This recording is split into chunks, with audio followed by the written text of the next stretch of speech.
네, 이번 시간에는 표준물 첨가법에 대해서 알아보는 시간을 갖도록 하겠습니다. 이 표준물 첨가법은 지금까지 임용고시 기출문제에 3번 출제가 됐습니다. 맨 처음은 주관식 시절에 1번 출제가 됐고요.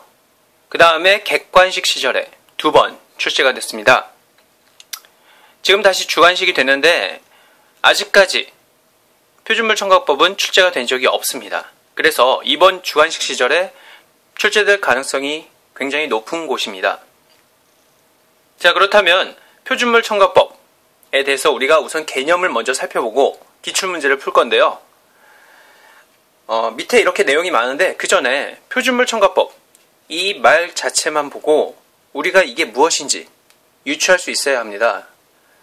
자, 표준물 첨가법이라고 하는 거는 자, 생각해 볼까요? 표준물을 뭐 하는 거예요? 그렇죠. 첨가하는 거죠. 표준물을 첨가하는 방법을 표준물 첨가법이라고 합니다. 그렇다면 표준물이라는 건 무슨 뜻일까요? 표준물은 표준 물질을 말합니다. 자, 그렇다면 표준 물질은 무슨 뜻이죠? 네, 쉽게 말해서 그 농도나 양을 아는 물질을 말합니다. 그래서 다음과 같이 쓸 수가 있죠. 표준물은 표준 물질이라고 쓸 수도 있고요. 이 말은 양을 아는 물질을 말합니다. 자, 그러면 좀 더 정확하게 알아볼까요? 미지시료의 분석 물질과 같은 표준 물질을 첨가하는 방법을 표준물 첨가법이라고 합니다. 다시 한번 볼게요. 자, 표준물을 첨가하는 방법이니까 표준물 첨가법이 맞는데 이때 표준물 또는 표준 물질이 어떤 표준 물질이냐? 바로 미지시료의 분석 물질과 같아야 된다 이 말이죠. 중요한 말입니다. 즉, 분석 물질과 같은 표준 물질이어야 되죠. 이 말이 무슨 말인지 알겠어요? 우리가 만약 어떤 A라는 물질을 분석하고 싶을 때는 표준 물질도 A를 넣어야 합니다. 한 예를 들어볼게요. 여기 보면 지하수, 실제로 기출문제에 나왔던 거고 바로 다음번에 시험 문제를 풀어볼 건데요. 지하수에 우리가 Fe3+ 철 이온을 분석하고자 합니다. 그럼 이때 표준물 첨가법에 의해서는 표준물을 첨가를 해서 분석을 해야 되는데 그때 표준 물질은 어떤 화학 종이어야 되죠? 그렇죠. 이때 표준 물질은 우리가 분석하고자 하는 물질, 즉 Fe3+와 같은 표준 물질을 넣어야 된다 이 말입니다. 자, 이때 이 양은 우리가 아는 양이죠. 우리가 아는 Fe3+를 통해서 우리가 모르는 지하수 속의 Fe3+ 분석 물질을 우리가 파악하는 거죠. 그래서 분석 물질과 표준 물질은 같습니다. 다시 한번 살펴볼게요. 표준물 첨가법은 표준 물질을 첨가하는 방법인데요. 이때 표준 물질은 바로 분석 물질과 같아야 된다는 말입니다. 중요한 얘기입니다. 자, 이렇게 우리가 표준물 첨가법이 무엇인지 그 정의를 살펴봤는데요. 그럼 언제 표준물 첨가법이 쓰이는지 알아야겠죠? 자, 표준물 첨가법은 바로 매트릭스가 분석 신호에 영향을 주는 경우에 쓰입니다. 매트릭스, 이게 무슨 말일까요? 자, 매트릭스란 건 바로 우리가 분석하고자 하는 분석 물질을 제외한 나머지 물질을 매트릭스라고 합니다. 즉, 매트릭스란 건 미지시료 안에 분석 물질, 우리가 분석하고자 하는 분석 물질을 제외한 모든 물질을 매트릭스라고 합니다. 다시 한번 이걸 보면 지하수가 미지시료죠. 이 지하수 안에 있는 Fe3+라는 분석 물질을 제외한 지하수 안에 모든 물질을 다 매트릭스라고 하는 겁니다. 자, 예를 들어 매트릭스가 뭐가 있을까요? Fe3+를 제외한 모든 이온이 있겠죠. 뭐 NaCl, Na+도 있을 수 있고 마그네슘 이온도 있을 수 있고 뭐 여러 가지 이온이 바로 매트릭스에 해당합니다. 심지어 물도 매트릭스겠죠? 왜냐하면 지하수 속에 있는 Fe3+를 제외한 물질이 되니까요. 자, 이처럼 매트릭스는 바로 분석 물질을 제외한 모든 물질을 말합니다. 그렇다면 이것이 분석 신호에 영향을 주는 경우, 우리가 분석하고자 하는 물질 말고 나머지 물질이 분석 신호에 영향을 주는 경우라고 되어 있는데, 이때 이 분석 신호란 건 또 무슨 말일까요? 분석 신호란 건 분석할 때 나오는 신호인데, 요거는 우리가 이 그림을 통해서 또다시 살펴볼 수가 있어요. 우리가 이렇게, 자 보세요. 지하수 Fe3+ 분석 물질의 농도를 알기 위해서 표준 물질을 같은 Fe3+를 넣었죠. 자, 이렇게 넣고 나서 분석 신호를 이제 우리가 여기서 끄집어내야겠죠. 어떻게 끄집어내냐? 바로 분광법을 이용합니다. 한마디로 이쪽에 광원을 통해서 빛을 쏴줍니다. 그러면 빛이 여기를 통과하겠죠. 자, 무슨 말이냐면은 우리가 지하수 속에 표준 물질을 넣은 다음에 이제 이만큼 이제 채웠어요, 물을. 자, 그러면 여기에 이제 빛을 쏠 수가 있겠죠. 광원을 통해서 이쪽에서 나온 빛이 여기서 일부 흡수가 되고 나머지 빛만 나옵니다. 그렇죠? 흡수가 일어나죠, 물질에서. 나머지 빛만 나오는데 이 나머지 빛을 검출기를 통해서 검출하는 것입니다. 이때 검출기를 통해서 검출되는 그 빛의 양이 바로 분석 신호에 해당하는 거죠. 자, 그래서 분석 신호는 분광법에서는 뭐에 해당하겠어요? 그렇죠. 이것은 분광법에 있어서는 바로 흑광도에 해당하는 것입니다. 다른 말로 하면 매트릭스가 흑광도에 영향을 주는 경우가 분광법에서의 표준물 첨가법을 사용할 수 있는 예가 되겠죠. 자, 이해되나요? 자, 매트릭스가 그러면 분광법에 의해서는 흑광도에 영향을 주는 경우에요.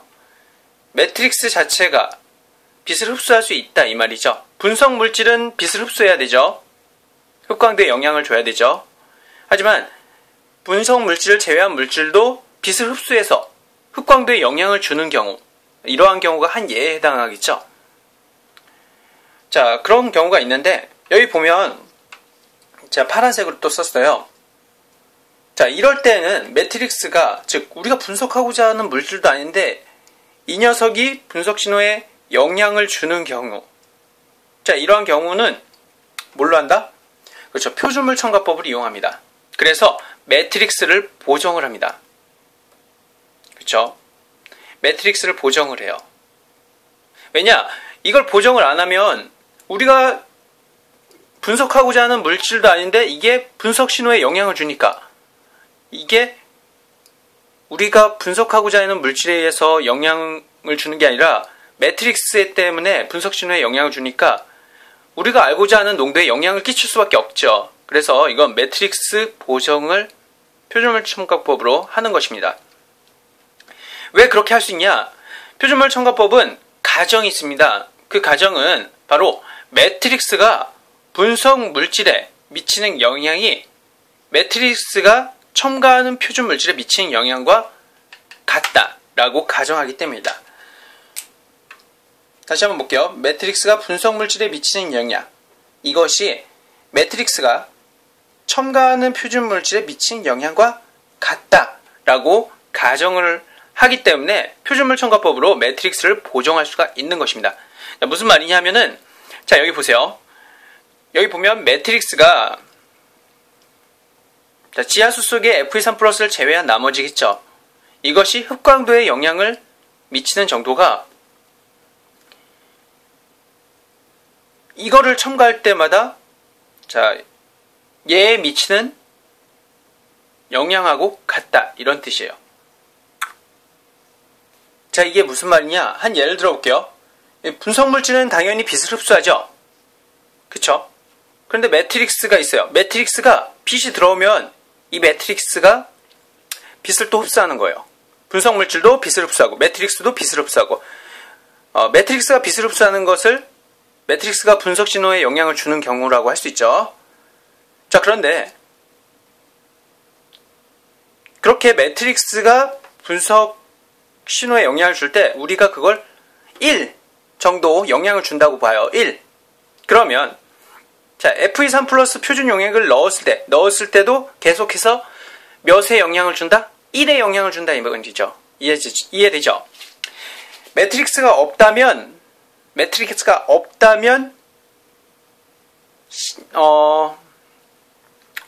흡광도가 예를 들어서 9가 되어야 될 게 매트릭스 때문에 매트릭스가 흡광도를 더 흡수해서 빛을 더 흡수해서 흡광도가 9가 아니라 10이 됐다고 해봐요. 1의 차이가 나죠? 근데 그 1의 차이가 표준 물질을 계속 넣었을 때도 계속 1의 차이가 난다 이거죠. 이해되나요? 자, 어쨌든 자, 매트릭스가 분석 물질에 미친 영향이 1이라면 매트릭스가 첨가하는 표준 물질에 미친 영향도 1이다. 이러한 가정으로 하면은 이제 그 흡광도 차이가 일정하겠죠. 그래서 그런 걸 통해서 구할 수 있다 이 말입니다. 자, 이제 우리가 그래서 분광법에 대해서 얘기를 했는데요. 표준물 첨가법은 그래서 대표적으로 분광법에 많이 씁니다. 아까 전에 분광법은 빛을 이용한 방법이죠. 자, 그리고 이것도 지금까지 중요한데 그래프가 굉장히 중요해요. 왜냐하면 우리가 실제로 분석 물질의 농도를 구하기 위해서는 바로 이 그래프를 그릴 줄 알아야 되고 이 그래프를 해석할 줄 알아야 되기 때문이죠. 자, 그래프 굉장히 중요하니까 요거 꼭 봐주세요. 자, 그래프는 항상 이러한 꼴로 나옵니다. 한마디로 이렇게 있고 요게 이렇게 비스듬히 있는데 원점을 지나지 않고 이런 식으로 있어요. 이게 바로 표준물 첨가법의 전형적인 그래프 곡선인데요. 이러한 선이 어떻게 나왔냐? 자, 우선 X축과 Y축, 가로와 세로가 있습니다. 가로는 바로 첨가된 표준물의 희석 농도예요. 굉장히 중요한 말이에요. 표준물 첨가법이니까 첨가된 표준물이 점점 이쪽으로 갈수록 늘어나는 거죠. 처음에 없다가 0이에요. 원점에서 첨가된 표준물이 점점 늘어나는 겁니다. 그런데 첨가된 표준물의 농도가 아니라 무슨 농도래요? 그렇죠. 희석 농도라고 나와 있습니다. 자, 무슨 농도? 희석 농도래요. 그 이유는 이 그림에서도 살펴볼 수 있듯이 우리가 표준 물질을 이때 어떤 농도가 있겠죠. 일정한 표준 물질의 농도가 있을 텐데 이걸 넣었어요. 넣었는데 얘랑 섞이는 거죠. 그러니까 처음보다 희석이 되겠어요? 안 되겠어요? 되겠죠. 더더군다나 이렇게 지하수에다가 표준물을 넣은 다음에 표선까지 플라스크의 일정한 표선까지 물까지 증류수를 채워요. 그러니까 어쨌든 표준 물질을 넣어서 얘랑 섞이고 또 물까지 채워서 표선까지 맞추니까 희석이 되겠죠. 그리고 이 희석된 것을 빛을 통해서 흡광도를 분석을 하는 거죠. 그쵸? 얘 자체가 아니라 얘 자체에다 빛을 쏜 게 아니라 바로 넣어서 희석이 된 용액에다가 빛을 쏘는 거죠. 그래서 흡광도를 측정한 거기 때문에 반드시 희석된 농도라고 표시를 해야 됩니다. 이때 분석 신호, 즉 흡광도가 나오기 때문이죠. 그래서 희석 농도라는 사실 꼭 알아주고요. 자, 그래서 이렇게 어쨌든 희석 농도가 이렇게 있는데 이게 선형적으로 이렇게 증가합니다.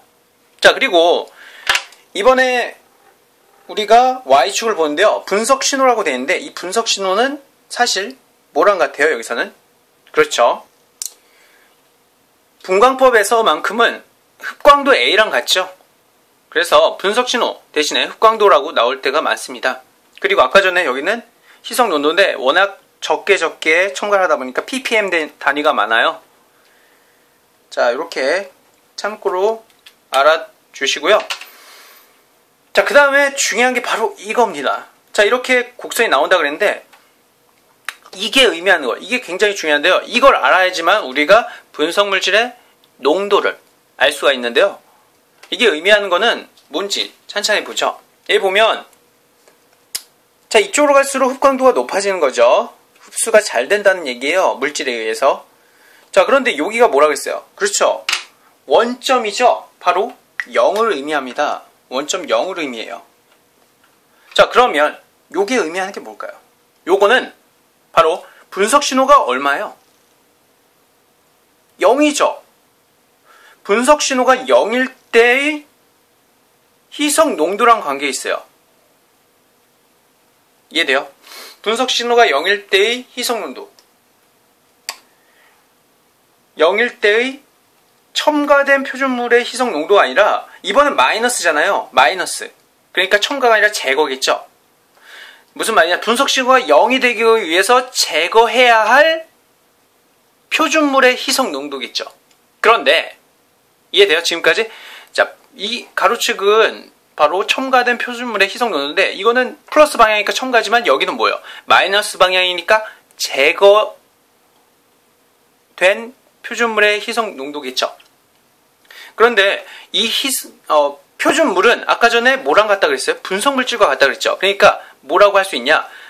제거된 표준물의 희석 농도가 아니라 제거된 분석물의 희석 농도로 바꿀 수 있습니다. 총체적으로 제가 정리를 하면 분석 신호가 0이 되기 위해서 미지시료에서 제거해야 할 분석물질의 희석 농도라고 돼 있어요. 즉 무슨 말이냐? 결국은 정리를 하자면 분석물질의 희석 농도가 바로 이 값이다 이 말입니다. 대신 양수로 취해줘야겠죠. 지금 마이너스이기 때문에 분석물질의 무슨 농도? 희석 농도를 말해요. 요거 정확히 아세요. 이게 뭘 의미한다? 분석물질의 희석 농도입니다. 자, 다시 한번 이걸 통해서 정리를 한번 해볼게요. 자, 아까 전에 지하수 속의 Fe3+의 농도를 구하고자 할 때 이게 분석물질의 농도인데요. 자, 여기에다가 바로 표준물질을 첨가하는 거죠. 근데 표준물질을 뭐 한 번 첨가하는 게 아니라 여러 번 조금씩 양을 늘려가면서 첨가를 합니다. 그리고 나서 다 표선까지 물을 채우는 거죠. 지하수의 양은 처음에 다 똑같이 집어넣고 표준 용액, 표준물은 점점 양을 늘려가는 겁니다. 자, 그런 다음에 이거를 아까 전에 했던 대로 흡광도를 측정합니다. 그러면 분석 신호, 즉 흡광도와 첨가된 표준물의 희석 농도, 즉 Fe3+ 표준 용액의 희석 농도가 나오겠죠.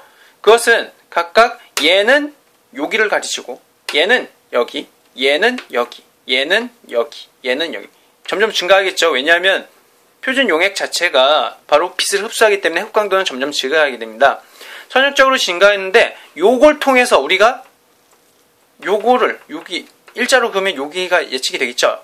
바로 여기는 뭐라고요? 그렇죠. 분석물의 희석 농도에 해당한다. 요걸 정확히 아셔야 돼요. 그래프 해석에서 요거는 꼭 외우세요. 자, 지금까지 한 걸 정리를 할게요. 자, 표준물 첨가법은 바로 표준물을 첨가하는 방법인데 분석물질과 같은 표준물이다. 언제 쓰냐? 매트릭스가 분석 신호에 영향을 주는 경우에 쓰인다. 그리고 언제 자주 쓰냐? 분광법에서 자주 쓴다. 그래서 분석 신호는 흡광도가 대부분이다. 자, 그리고 이렇게 쓸 수가 있는데 여기서 요거는 뭘 의미한다? 바로 분석물질의 희석 농도를 의미한다. 그래서 우리가 분석물질의 희석 농도이기 때문에 분석물질의 농도를 구하려면 희석 농도를 다시 농도로, 진한 농도, 처음의 농도로 바꿔줄 수 있어야 합니다. 자, 여기까지 우리가 살펴봤습니다. 다음 시간에는 기출문제를 풀도록 하겠습니다.